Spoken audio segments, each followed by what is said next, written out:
is gisuwayan na ko matugo nga ni makasurvive man di ay. Medyo bugnaw ang panahon, anad lang ko sa sitwasyon. Laay lang usahay, pero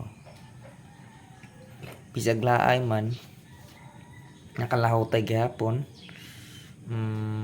Napoy trabaho ron, mas gisuwayan ako man ni kaso mga alas 2 siguro, alas 12 sa gabi, mga alas 11 kay lamok say naman ako ni kuan kay video kuan sa mo balay nga ni ko natuog, pinan lang na ako kaning kuan ni pinan lang na ako nya open niya wa ni kuan, so medyo kuan kayo sa lawas, bugnaw kaayo pero nakatuog man hinuong ko.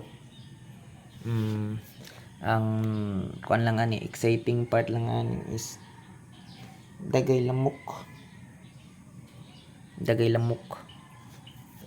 naggawa sa dagan lamok kuan kailangan jud nimo og nakihabol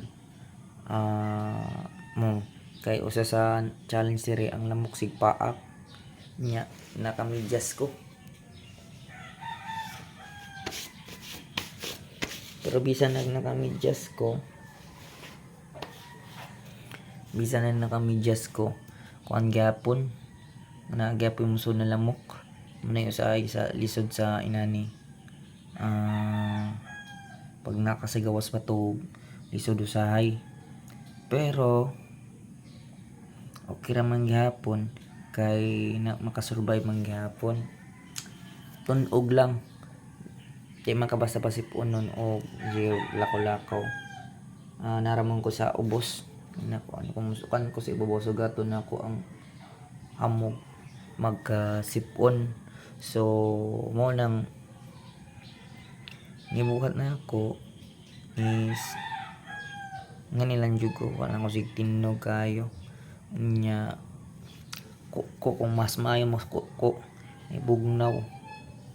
bugnaw jud ngani ko mga kwanto mga alas 8 niya niko alas 8 kay para at least makakunik og wifi, makakunog kuan importante ra man dire kay tubig ug ang kuan kuryente mo na gikunikan ni at the same time maka-upload ko og video kay magtukuhag na okay naman nang akong gigamit ako butas, pero gigamit gini ko butas medyo lisod ang pag-adto,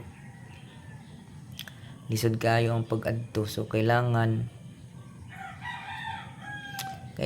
og butas jud. Pero bisag unsa pa man gipili na ko ngani kay para at least maka-save ko tuog ko ngani sa gawas. So mora to guys, dagan salamat sa mga nananaw, magkita-kita niyo sa sunod video, limitado ra ang oras ug dagang salamat, see you, kita niyo sa sunod, dagang salamat.